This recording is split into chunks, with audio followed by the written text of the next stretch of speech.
नमस्कार, खबरों के इस बुलेटिन तुहाडा स्वागत। मैं हाँ तनु। पहला एक नज़र छोड़वियां खबरों ते।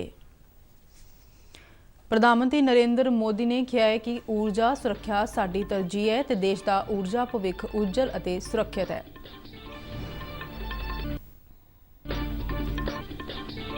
भारत अमरीका विचाले 2+2 वार्ता अज नवी दिल्ली विच।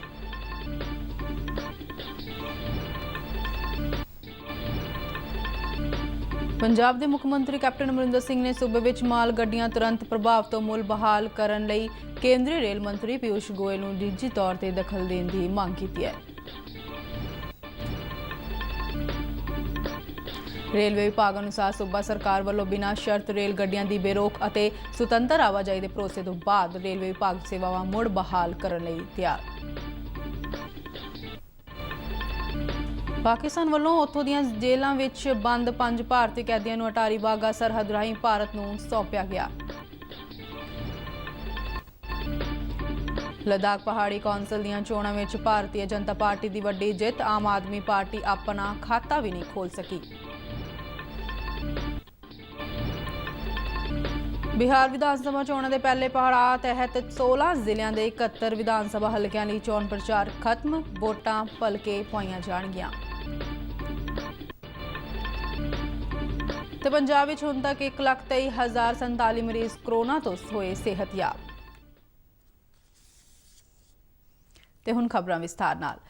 प्रधानमंत्री नरेंद्र मोदी ने कहा है कि भारत की ऊर्जा विश्व नूं ऊर्जा प्रदान करेगी। सेरावीक संस्था द्वारा करवाए गए चौथे भारत ऊर्जा फोरम का उद्घाटन करदਿਆਂ उन्होंने कहा कि ऊर्जा सुरक्षा साडी तरजीह है और देश का ऊर्जा भविख उज्जल और सुरक्षित है। प्रधानमंत्री ने कहा कि आत्मनिर्भर भारत विश्व अर्थचारे का रूप बदलने लई एक महत्वपूर्ण भूमिका निभाएगा। उन्होंने कहा कि घट कार्बन पैदा करने के नाल साडा ऊर्जा खेतर विकास केंद्रित उद्योगों के अनुकूल और वातावरण सुरक्षा के प्रति जिम्मेवार होगा। उन्होंने कहा कि साडा टीचा साल 2022 तक नव्याउण योग ऊर्जा समर्था नूं 175 गीगावाट तक अते साल 2030 तक 450 गीगावाट करन दा है। उन्होंने कहा कि बाकी विश्व उद्योग के मुकाबले भारत सब तो घट कार्बन पैदा करने वाला देश है। उन्होंने कहा कि देश की सोध समर्था 2025 तक 250 तो 400 मिलियन मीट्रिक टन प्रति साल हो जाएगी। उन्होंने कहा कि पिछले 6 सालों में 1 करोड़ 10 लाख तो ज्यादा गलियां दे बल्बां नूं स्मार्ट ELD लगा के बदलिया गया है और इस नाल लगभग 60 अरब यूनिट प्रति साल की बचत हुई है।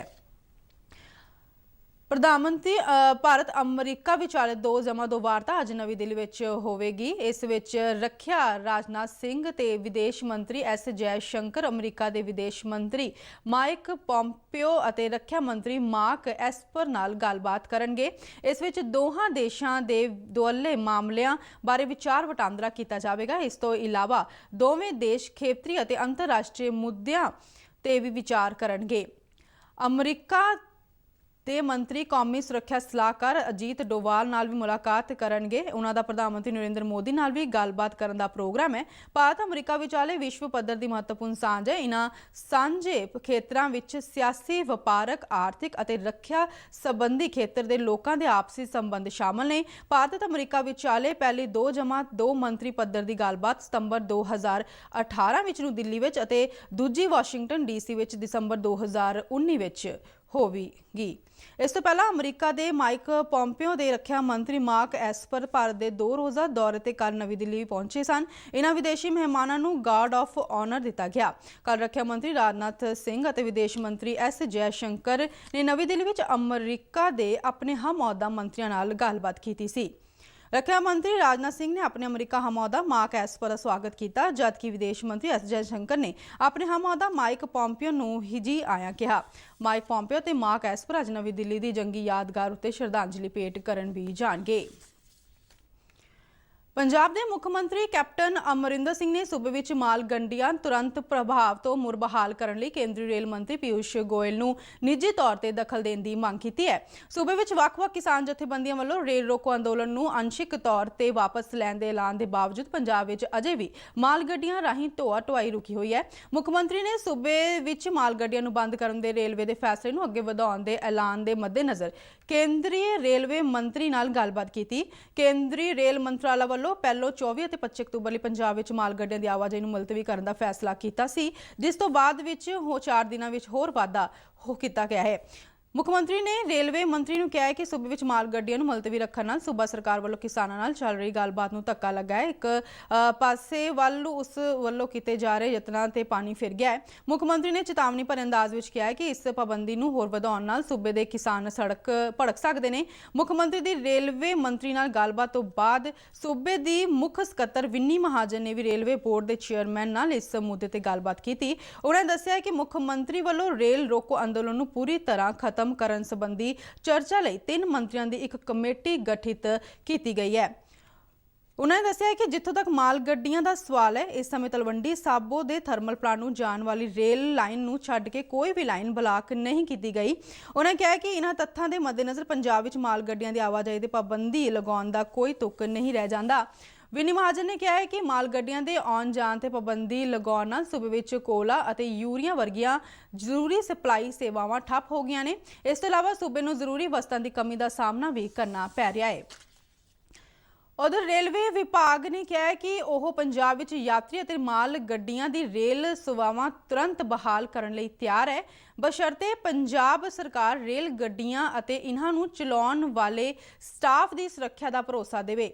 ਰੇਲਵੇ ਨੇ ਪੰਜਾਬ ਵਿੱਚ ਗੱਡੀਆਂ ਚਲਾਉਣ ਲਈ ਸੂਬਾ ਸਰਕਾਰ ਨੂੰ ਕਲੀਅਰੈਂਸ ਦੇਣ ਦੀ ਮੰਗ ਕੀਤੀ ਹੈ। ਰੇਲਵੇ ਵਿਭਾਗ ਦਾ ਕਹਿਣਾ ਹੈ ਕਿ ਅਜੇ ਵੀ ਪੰਜਾਬ ਵਿੱਚ ਕਈ ਥਾਈਂ ਰੇਲ ਪਟੜੀਆਂ ਤੇ ਰੁਕਾਵਟ ਜਾਰੀ ਨੇ, ਜਿਨ੍ਹਾਂ ਵਿੱਚ ਅੰਮ੍ਰਿਤਸਰ ਦੇ ਆਲੇ ਦੁਆਲੇ ਦੇ ਖੇਤਰ ਤੋਂ ਇਲਾਵਾ ਨਾਭਾ ਤੇ ਤਲਵੰਡੀ ਸਾਬੋ ਦੇ ਬਾਹਰਵਾਰ ਦਾ ਖੇਤਰ ਅਤੇ ਮੋਗਾ ਦੇ FCI ਦੇ ਸੀਲੋ ਦੇ ਬਾਹਰ ਦਾ ਇਲਾਕਾ ਸ਼ਾਮਲ ਹੈ। ਰੇਲਵੇ ਨੇ ਕਿਹਾ ਹੈ ਕਿ ਪੈਟਰੋਲੀਅਮ ਅਤੇ ਕੰਟੇਨਰ ਡੱਬਿਆਂ ਨੂੰ ਆਗਿਆ ਨਹੀਂ ਦਿੱਤੀ ਜਾ ਰਹੀ। ਰੇਲਵੇ ਦਾ ਕਹਿਣਾ ਹੈ ਕਿ ਰੇਲ ਡਰਾਈਵਰਾਂ ਨੂੰ ਸੁਤੰਤਰ ਢੰਗ ਨਾਲ ਗੱਡੀਆਂ ਚਲਾਉਣ ਬਾਰੇ ਭਰੋਸਾ ਅਤੇ ਸੁਰੱਖਿਆ ਲੋੜੀਂਦੀ ਹੈ। ਰੇਲਵੇ ਵਿਭਾਗ ਵੱਲੋਂ ਡਿਪੂਆਂ ਅਤੇ ਰੱਖ ਰਖਾਵ ਲਈ 22 ਅਤੇ 23 ਅਕਤੂਬਰ ਨੂੰ ਸਥਾਨਕ ਪੁਲਿਸ ਵੱਲੋਂ ਧਰਨਾ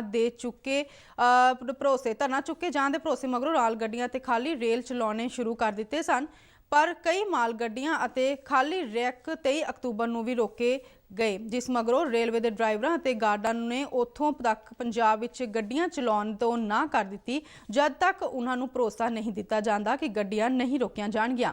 ਰੇਲਵੇ ਨੇ ਦੱਸਿਆ ਹੈ ਕਿ ਪੰਜਾਬ ਵਿੱਚ ਰੇਲ ਰੋਕੋ ਅੰਦੋਲਨ ਕਾਰਨ ਕੋਲੇ ਦੇ 100 ਅਤੇ ਖਾਦਾਂ ਦੇ 50 ਰੈਕਾਂ ਸਮੇਤ 200 ਰੈਕ ਸਿਸਟਮ ਵਿੱਚ ਨੇ। ਕਰੀਬ 20 ਖਾਲੀ ਰੈਕ ਨਾਭਾ ਅਤੇ ਤਲਵੰਡੀ ਸਾਬੋ ਵਿੱਚ ਫਸੇ ਹੋਏ ਨੇ ਅਤੇ ਉਹਨਾਂ ਨੂੰ ਉੱਥੋਂ ਕੱਢਿਆ ਨਹੀਂ ਜਾ ਸਕਦਾ। ਰੇਲਵੇ ਨੇ ਮਾਲ ਗੱਡੀਆਂ ਦੀਆਂ ਸੇਵਾਵਾਂ ਮੁੜ ਤੋਂ ਸ਼ੁਰੂ ਕਰਨ ਲਈ ਬਿਨਾਂ ਕਿਸੇ ਤਰ੍ਹਾਂ ਦੀ ਸ਼ਰਤਾਂ ਤੋਂ ਨਿਰਵਿਘਨ ਮਾਹੌਲ ਦੀ ਮੰਗ ਕੀਤੀ ਹੈ। ਰੇਲਵੇ ਦਾ ਕਹਿਣਾ ਹੈ ਕਿ ਕਿਸਾਨ ਜਥੇਬੰਦੀਆਂ ਵੱਲੋਂ 5 ਨਵੰਬਰ ਤੋਂ ਮੁੜ ਰੇਲਾਂ ਰੋਕਣ ਦੀ ਧਮਕੀ ਦਿੱਤੀ ਜਾ ਰਹੀ ਹੈ, ਜਿਸ ਕਰਕੇ ਮਾਲ ਗੱਡੀਆਂ ਦੀਆਂ ਸੇਵਾਵਾਂ ਨੂੰ ਮੁੜ ਬਹਾਲ ਕਰਨ ਬਾਰੇ ਬੇਯਕੀਨੀ ਪੈਦਾ ਹੁੰਦੀ ਹੈ। ਪੰਜਾਬ ਵਿੱਚ ਰੇਲ ਰੋਕੋ ਅੰਦੋਲਨ ਕਾਰਨ 960 ਮਾਲ ਗੱਡੀਆਂ ਅਤੇ 50 ਮੁਸਾਫਰਾਂ ਗੱਡੀਆਂ ਦੀ ਆਵਾਜਾਈ ਪ੍ਰਭਾਵਿਤ ਹੋਈ ਹੈ। ਪਾਕਿਸਤਾਨ ਵੱਲੋਂ ਉੱਥੋਂ ਦੀਆਂ ਵੱਖ-ਵੱਖ ਜੇਲ੍ਹਾਂ ਵਿੱਚ ਬੰਦ 5 ਭਾਰਤੀ ਕੈਦੀਆਂ ਨੂੰ ਰਿਹਾ ਕਰਕੇ ਪਾਕਿਸਤਾਨ ਵੱਲੋਂ ਕੱਲ ਭਾਰਤ ਦੇ ਹਵਾਲੇ ਕੀਤਾ ਗਿਆ। ਇਹ 5 ਭਾਰਤੀ ਨਾਗਰਿਕ ਕੱਲ ਅਟਾਰੀ ਵਾਗਾ ਸਰਹੱਦ ਰਾਹੀਂ ਜਦ ਭਾਰਤ ਅੰਦਰ ਦਾਖਲ ਹੋਏ ਤਾਂ ਉਹਨਾਂ ਦੀ ਖੁਸ਼ੀ ਦਾ ਟਿਕਾਣਾ ਨਹੀਂ ਰਿਹਾ। ਇਹ ਭਾਰਤੀ ਵੀਜ਼ਾ ਦੀ ਮਿਆਦ ਖਤਮ ਹੋਣ ਤੇ ਵੀ ਪਾਕਿਸਤਾਨ ਵਿੱਚ ਰਹਿ ਰਹੇ ਸਨ ਅਤੇ ਜਦ ਪੁਲਿਸ ਵੱਲੋਂ ਉਹਨਾਂ ਨੂੰ ਫੜ ਲਿਆ ਗਿਆ। ਇਹਨਾਂ ਕੈਦੀਆਂ ਨੇ ਦੱਸਿਆ ਕਿ ਉਹ ਆਪਣੇ ਮਾਪਿਆਂ ਨਾਲ ਲੜ ਕੇ ਪਾਕਿਸਤਾਨ ਚੱਲ ਗਏ ਸਨ, ਪਰ ਉੱਥੋਂ ਦੀ ਪੁਲਿਸ ਵੱਲੋਂ ਫੜੇ ਜਾਣ ਤੇ ਉਹਨਾਂ ਨੂੰ ਗਲਤੀ ਦਾ ਅਹਿਸਾਸ ਹੋਇਆ ਅਤੇ ਉਹ ਬਹੁਤ ਖੁਸ਼ ਨੇ ਕਿ ਉਹ ਆਪਣੇ ਪਰਿਵਾਰਾਂ ਨੂੰ ਮਿਲ ਸਕਣਗੇ। जी सोनू से पाकिस्तान से जाने से बहुत सही लगेगा सर, तुम्हारी मेहरबानी होगी कि जो भी छोड़ दिया जाए। 7 वर्ष आगे रहने वाले कराची इसलिए पहुंच गए हम, बगैर पासपोर्ट था नहीं मेरे पास, बगैर वीज़ा के बगैर वीज़ा के बगैर हमने नए वहाँ जाने की भक्ति वीज़ा पासपोर्ट बाजी वीज़ा पासपोर्ट के बगैर ही माता पिता हैं और बहना हैं और भाई हैं। बहुत बढ़िया लग रहा है सर। जी मेरा नाम शमसुद्दीन है। घर से नाराज़ होकर पाकिस्तान गया था मैं, जब से वहीं रुका हुआ था। कानपुर गया 28 साल। अपने मुल्क में खुशी होती है, हर किसी को खुशी होती है। अपने घर में परिवार में 2 बेटियां हैं सिर्फ हमारी। वालिद वालदा से हमारा थोड़ा सा नाराज़गी हो गया था, इसलिए मैं चला गया था 28 साल के बाद। लद्दाख ਆਟੋਨਮਸ ਪਹਾੜੀ ਵਿਕਾਸ ਕੌਂਸਲ ਦੀਆਂ 6ਵੀਆਂ ਚੋਣਾਂ ਵਿੱਚ ਭਾਰਤੀ ਜਨਤਾ ਪਾਰਟੀ ਨੇ ਵੱਡੀ ਜਿੱਤ ਪ੍ਰਾਪਤ ਕਰਦੇ ਹੋਏ 26 ਸੀਟਾਂ ਵਿੱਚੋਂ 15 ਸੀਟਾਂ ਜਿੱਤੀਆਂ ਨੇ, ਜਦ ਕਾਂਗਰਸ ਨੇ 109 ਸੀਟਾਂ ਅਤੇ 2 ਸੀਟਾਂ ਉੱਪਰ ਆਜ਼ਾਦ ਉਮੀਦਵਾਰ ਜੇਤੂ ਰਹੇ। ਆਮ ਆਦਮੀ ਪਾਰਟੀ ਲੱਦਾਖ ਪਹਾੜੀ ਕੌਂਸਲ ਚੋਣਾਂ ਵਿੱਚ ਆਪਣਾ ਖਾਤਾ ਖੋਲ੍ਹਣ ਵਿੱਚ ਨਾਕਾਮ ਰਹੀ, ਪਰ ਭਾਰਤੀ ਜਨਤਾ ਪਾਰਟੀ ਦੇ ਮੌਜੂਦਾ ਮੁੱਖ ਐਗਜ਼ੈਕਟਿਵ ਕੌਂਸਲਰ ਗਿਆਲ ਪੀ ਵਾਂਗਿਆਲ ਅਤੇ ਸੀਨੀਅਰ ਨੇਤਾ ਦੁਰਜੇ ਆਂਗਚੁਕ ਚੋਣਾਂ ਹਾਰ ਗਏ ਸਨ। ਨੂਬਰਾ ਖੇਤਰ ਵਿੱਚ ਭਾਰਤੀ ਜਨਤਾ ਪਾਰਟੀ ਨੇ ਹੁੰਜਾ ਫੇਰਿਆ ਹੈ, ਜਦਕਿ ਸ਼ਾਮ ਖੇਤਰ ਅਤੇ ਲੇਹ ਕਸਬੇ ਵਿੱਚ ਕਾਂਗਰਸ ਪਾਰਟੀ ਨੇ ਚੋਣ ਜਿੱਤ ਕੇ ਆਪਣੀ ਸਥਿਤੀ ਮਜ਼ਬੂਤ ਕੀਤੀ ਹੈ। ਇਹਨਾਂ ਚੋਣਾਂ ਦੀ ਵਿਸ਼ੇਸ਼ ਗੱਲ ਇਹ ਹੈ ਕਿ ਇਸ ਵਾਰ ਮਹਿਲਾ ਉਮੀਦਵਾਰ ਕੋਈ ਵੀ ਸੀਟ ਨਹੀਂ ਜਿੱਤ ਸਕੀ। ਬਿਹਾਰ ਵਿਧਾਨ ਸਭਾ ਚੋਣਾਂ ਦੇ ਪਹਿਲੇ ਪੜਾਅ ਤਹਿਤ 16 ਜ਼ਿਲ੍ਹਿਆਂ ਦੇ 71 ਵਿਧਾਨ ਸਭਾ ਹਲਕਿਆਂ ਵਿੱਚ ਚੋਣ ਪ੍ਰਚਾਰ ਕੱਲ੍ਹ ਸ਼ਾਮ ਸਮਾਪਤ ਹੋ ਗਿਆ ਹੈ। ਇਸ ਪੜਾਅ ਦੌਰਾਨ ਭਲਕੇ ਵੋਟਾਂ ਪਾਈਆਂ ਜਾਣਗੀਆਂ। ਇਸ ਪੜਾਅ ਵਿੱਚ ਕਈ ਹਲਕੇ ਨਕਸਲ ਹਿੰਸਾ ਤੋਂ ਪ੍ਰਭਾਵਿਤ ਨੇ ਤੇ ਸੁਰੱਖਿਆ ਦੇ ਪੱਖ ਤੋਂ ਸੰਵੇਦਨਸ਼ੀਲ ਨੇ। ਇਸ ਪੜਾਅ ਵਿੱਚ 2 ਕਰੋੜ 14 ਲੱਖ ਵੋਟਰ 1066 ਉਮੀਦਵਾਰਾਂ ਦੀ ਕਿਸਮਤ ਦਾ ਫੈਸਲਾ ਕਰਨਗੇ। ਗਿਆ ਜ਼ਿਲ੍ਹੇ ਵਿੱਚ ਸਭ ਤੋਂ ਜ਼ਿਆਦਾ 29 ਲੱਖ 49 ਹਜ਼ਾਰ ਵੋਟਰਾਂ ਨੇ ਜੋ 10 ਸੀਟਾਂ ਤੇ 172 ਉਮੀਦਵਾਰਾਂ ਦੀ ਕਿਸਮਤ ਦਾ ਫੈਸਲਾ ਕਰਨਗੇ। ਇਸ ਪੜਾਅ ਤਹਿਤ ਐਨਡੀਏ ਗਠਜੋੜ ਵਿੱਚ ਸ਼ਾਮਲ ਭਾਰਤੀ ਜਨਤਾ ਪਾਰਟੀ 29 ਸੀਟਾਂ, ਜਨਤਾ ਦਲ ਯੂਨਾਈਟਿਡ 35, ਹਿੰਦੁਸਤਾਨ ਆਵਾਮ ਮੋਰਚਾ 6 ਸੀਟਾਂ ਤੇ ਚੋਣ ਲੜ ਰਹੇ ਨੇ, ਜਦਕਿ ਵਿਕਾਸਸ਼ੀਲ ਇਨਸਾਨ ਪਾਰਟੀ ਦਾ ਇੱਕ ਉਮੀਦਵਾਰ ਮੈਦਾਨ ਵਿੱਚ ਹੈ। ਦੂਜੇ ਪਾਸੇ ਮਹਾ ਗਠਬੰਧਨ ਵਿੱਚ ਸ਼ਾਮਲ ਪਾਰਟੀਆਂ ਵਿੱਚ ਰਾਸ਼ਟਰੀ ਜਨਤਾ ਦਲ ਦੇ 42 ਉਮੀਦਵਾਰ, ਜਦਕਿ ਕਾਂਗਰਸ ਦੇ 21 ਉਮੀਦਵਾਰ ਚੋਣ ਮੈਦਾਨ ਵਿੱਚ ਨੇ। ਮਹਾ ਗਠਬੰਧਨ ਦੀਆਂ ਹੋਰ ਪਾਰਟੀਆਂ ਭਾਰਤੀ ਕਮਿਊਨਿਸਟ ਪਾਰਟੀ ਅਤੇ ਮਾਰਕਸਵਾਦੀ ਲੈਨਿਨਵਾਦੀ ਦੇ 8 ਉਮੀਦਵਾਰ ਚੋਣ ਲੜ ਰਹੇ ਨੇ। ਲੋਕ ਜਨਸ਼ਕਤੀ ਪਾਰਟੀ 41 ਸੀਟਾਂ ਤੇ ਚੋਣ ਲੜ ਰਹੀ ਹੈ ਅਤੇ ਉਸ ਵਿੱਚ ਕਈ ਬਾਗੀ ਨੇਤਾਵਾਂ ਨੂੰ ਟਿਕਟ ਦਿੱਤੇ ਗਏ ਨੇ। ਉਪੇਂਦਰ ਕੁਸ਼ਵਾਹਾ ਦੀ ਅਗਵਾਈ ਵਾਲੀ ਰਾਸ਼ਟਰੀ ਲੋਕ ਦਲ ਸਮਤਾ ਪਾਰਟੀ ਨੇ 40 ਉਮੀਦਵਾਰ ਮੈਦਾਨ ਵਿੱਚ ਉਤਰੇ ਨੇ। ਪਹਿਲੇ ਪੜਾਅ ਦੀ ਚੋਣ ਮੁਹਿੰਮ ਵਿੱਚ ਬੇਰੁਜ਼ਗਾਰੀ ਅਤੇ ਵਿਕਾਸ ਮੁੱਖ ਮੁੱਦਾ ਰਹੇ। ਪਹਿਲੇ ਪੜਾਅ ਤਹਿਤ ਭਲਕੇ ਹੋਣ ਵਾਲੇ ਮਤਦਾਨ ਦੌਰਾਨ ਬਿਹਾਰ ਦੇ 8 ਕੈਬਨਿਟ ਮੰਤਰੀਆਂ ਦੀ ਕਿਸਮਤ ਦਾ ਫੈਸਲਾ ਵੀ ਹੋਣਾ ਹੈ, ਜਿਨ੍ਹਾਂ ਵਿੱਚ ਪ੍ਰੇਮ ਕੁਮਾਰ ਤੇ ਨਾਰਾਇਣ ਮੰਡਲ ਵੀ ਸ਼ਾਮਲ ਨੇ। ਇਮਾਮਗੰਜ ਵਿਧਾਨ ਸਭਾ ਹਲਕੇ ਤੋਂ ਸਾਬਕਾ ਮੁੱਖ ਮੰਤਰੀ ਜਿਤਿਨ ਰਾਮ ਮਾਂਝੀ ਅਤੇ ਵਿਧਾਨ ਸਭਾ ਦੇ ਸਾਬਕਾ ਸਪੀਕਰ ਉਦੇ ਨਾਰਾਇਣ ਚੌਧਰੀ ਵੀ ਚੋਣ ਲੜ ਰਹੇ ਨੇ। ਪੰਜਾਬ ਚੌਕਸੀ ਬਿਊਰੋ ਵੱਲੋਂ ਸੂਬੇ ਭਰ ਵਿੱਚ ਅੱਜ ਤੋਂ 2 ਨਵੰਬਰ ਤੱਕ ਚੌਕਸੀ ਜਾਗਰੂਕਤਾ ਹਫ਼ਤਾ ਮਨਾਇਆ ਜਾ ਰਿਹਾ ਹੈ, ਜਿਸ ਵਿੱਚ ਹਫ਼ਤਾ ਭਰ ਚੱਲਣ ਵਾਲੀ ਮੁਹਿੰਮ ਦੌਰਾਨ ਸੂਬੇ ਦੇ ਵੱਖ-ਵੱਖ ਵਿਭਾਗਾਂ ਦੇ ਵਿਦਿਅਕ ਸੰਸਥਾਵਾਂ ਨੂੰ ਸ਼ਾਮਲ ਕੀਤਾ ਜਾਵੇਗਾ। ਚੌਕਸੀ ਬਿਊਰੋ ਦੇ ਮੁੱਖ ਨਿਰਦੇਸ਼ਕ ਨੇ ਦੱਸਿਆ ਹੈ ਕਿ ਕੇਂਦਰੀ ਚੌਕਸੀ ਕਮਿਸ਼ਨ ਵੱਲੋਂ ਦੇਸ਼ ਭਰ ਵਿੱਚ ਮਨਾਏ ਜਾਂਦੇ ਸਾਲਾਨਾ ਚੌਕਸੀ ਜਾਗਰੂਕਤਾ ਹਫ਼ਤੇ ਲਈ ਇੱਕ ਵਿਸ਼ੇਸ਼ ਨਾਅਰਾ ਦਿੱਤਾ ਜਾਂਦਾ ਹੈ, ਜਿਸ ਤੇ ਇਸ ਸਾਲ ਚੌਕਸ ਭਾਰਤ ਖੁਸ਼ਹਾਲ ਭਾਰਤ ਦਾ ਥੀਮ ਚੁਣਿਆ ਗਿਆ ਹੈ। ਉਹਨਾਂ ਦੱਸਿਆ ਕਿ ਇਸ ਹਫ਼ਤੇ ਦੌਰਾਨ ਭ੍ਰਿਸ਼ਟਾਚਾਰ ਨਾਲ ਨਜਿੱਠਣ ਲਈ ਬਿਊਰੋ ਵੱਲੋਂ ਕੀਤੇ ਜਾ ਰਹੇ ਕਾਰਜਾਂ ਬਾਰੇ ਆਮ ਲੋਕਾਂ ਤੇ ਵਿਦਿਆਰਥੀਆਂ ਨੂੰ ਜਾਗਰੂਕ ਕੀਤਾ ਜਾਵੇਗਾ। ਭ੍ਰਿਸ਼ਟਾਚਾਰ ਨੂੰ ਖਤਮ ਕਰਨ ਦੇ ਯਤਨਾਂ ਵਿੱਚ ਮਦਦ ਲਈ ਪ੍ਰੇਰਿਤ ਕੀਤਾ ਜਾਵੇਗਾ। ਪੰਜਾਬ ਵਿੱਚ ਪਿਛਲੇ 24 ਘੰਟਿਆਂ ਦੌਰਾਨ 336 ਕੋਵਿਡ-19 ਦੇ ਐਕਟਿਵ ਮਾਮਲੇ ਸਾਹਮਣੇ ਆਏ ਨੇ। ਰਾਹਤ ਵਾਲੀ ਗੱਲ ਇਹ ਹੈ ਕਿ ਬੀਤੇ ਦਿਨ ਆਕਸੀਜਨ ਸਹਾਇਤਾ ਵਾਲਾ ਕੋਈ ਵੀ ਮਰੀਜ਼ ਸਾਹਮਣੇ ਨਹੀਂ ਆਇਆ ਤੇ ICU ਵਿੱਚ ਵੀ ਕੇਵਲ ਇੱਕ ਮਰੀਜ਼ ਦਾਖਲ ਕੀਤਾ ਗਿਆ ਹੈ। ਪੰਜਾਬ ਵਿੱਚ ਹੁਣ ਤੱਕ 1,23,047 ਮਰੀਜ਼ ਕੋਰੋਨਾ ਤੋਂ ਸਿਹਤਯਾਬ ਹੋ ਚੁੱਕੇ ਨੇ। ਸਿਹਤ ਮਹਿਕਮੇ ਵੱਲੋਂ ਜਾਰੀ ਮੀਡੀਆ ਬੁਲੇਟਿਨ ਮੁਤਾਬਿਕ ਕੁੱਲ ਕੇਸਾਂ ਦੀ ਗਿਣਤੀ 1,31,391 ਤੇ ਪਹੁੰਚ ਗਈ ਹੈ। ਵਿਭਾਗ ਅਨੁਸਾਰ ਸੂਬੇ ਵਿੱਚ ਐਕਟਿਵ ਕੇਸਾਂ ਦੀ ਗਿਣਤੀ 4,125 ਹੈ। ਬੀਤੇ ਦਿਨ 336 ਮਰੀਜ਼ਾਂ ਨੂੰ ਸਿਹਤਯਾਬ ਹੋਣ ਮਗਰੋਂ ਹਸਪਤਾਲ ਚੋਂ ਛੁੱਟੀ ਦੇ ਦਿੱਤੀ ਗਈ ਅਤੇ 8 ਮੌਤਾਂ ਦਰਜ ਕੀਤੀਆਂ ਗਈਆਂ ਨੇ। ਮਹਾਮਾਰੀ ਨਾਲ ਹੁਣ ਤੱਕ ਸੂਬੇ ਵਿੱਚ 4,125 ਮਰੀਜ਼ਾਂ ਦੀ ਮੌਤ ਹੋ ਚੁੱਕੀ ਹੈ। ਹੁਣ ਤੱਕ ਪੰਜਾਬ ਵਿੱਚ ਕੋਵਿਡ-19 ਲਈ 24,93,748 ਟੈਸਟ ਕੀਤੇ ਗਏ ਨੇ।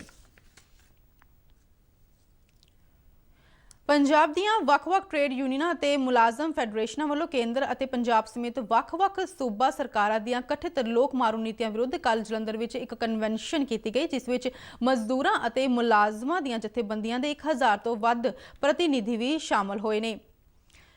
ਇਸ ਕਨਵੈਨਸ਼ਨ ਨੂੰ ਪੰਜਾਬ C2 ਦੇ ਜਨਰਲ ਸਕੱਤਰ ਰਘੁਨਾਥ ਸਿੰਘ, ਪ੍ਰਧਾਨ ਮਾਹਾ ਸਿੰਘ ਰੋੜੀ, ਏਟਕ ਦੇ ਜਨਰਲ ਸਕੱਤਰ ਨਿਰਮਲ ਸਿੰਘ ਧਾਲੀਵਾਲ ਅਤੇ ਪ੍ਰਧਾਨ ਬੰਤ ਬਰਾੜ, ਏਕ2 ਦੇ ਪ੍ਰਧਾਨ ਰਾਜਵਿੰਦਰ ਸਿੰਘ ਰਾਣਾ, CTU ਪੰਜਾਬ ਦੇ ਜਨਰਲ ਸਕੱਤਰ ਨੱਥਾ ਸਿੰਘ ਅਤੇ ਪ੍ਰਧਾਨ ਵਿਜੇ ਮਿਸ਼ਰਾ ਨੇ ਸੰਬੋਧਨ ਕੀਤਾ। ਬੁਲਾਰਿਆਂ ਨੇ ਮੰਗ ਕੀਤੀ ਕਿ ਕਿਰਤ ਕਾਨੂੰਨਾਂ ਦੇ ਵਿੱਚ ਮਜ਼ਦੂਰਾਂ ਵਿਰੋਧੀ ਸੋਧਾਂ ਕਰਕੇ ਬਣਾਏ 4 ਕਿਰਤ ਕੋਡ ਰੱਦ ਕੀਤੇ ਜਾਣ, ਕਿਸਾਨਾਂ ਵਿਰੁੱਧ ਬਣਾਏ ਕਾਨੂੰਨ ਵਾਪਸ ਲਏ ਜਾਣ, ਮਜ਼ਦੂਰਾਂ ਦੀ ਉਜਰਤ ਘੱਟੋ-ਘੱਟ 21,000 ਪ੍ਰਤੀ ਮਹੀਨਾ ਕੀਤੀ ਜਾਵੇ ਅਤੇ ਠੇਕਾ ਮਜ਼ਦੂਰ ਪ੍ਰਣਾਲੀ ਅਤੇ ਆਊਟਸੋਰਸਿੰਗ ਉੱਤੇ ਰੋਕ ਲਗਾਈ ਜਾਵੇ। ਉਹਨਾਂ ਵੱਲੋਂ ਸਾਰੇ ਸਰਕਾਰੀ ਅਤੇ ਅਰਧ ਸਰਕਾਰੀ ਵਿਭਾਗਾਂ ਵਿੱਚ ਕੰਮ ਕਰਦੇ ਕੱਚੇ ਕਾਮਿਆਂ ਨੂੰ ਪੱਕੇ ਕਰਨ ਦੀ ਮੰਗ ਵੀ ਕੀਤੀ ਗਈ। ਇਸ ਦੇ ਨਾਲ ਹੀ ਖਬਰਾਂ ਦਾ ਬੁਲਟਨ ਖਤਮ ਹੁੰਦਾ ਹੈ। ਆਗਿਆ ਦਿਓ, ਨਮਸਕਾਰ।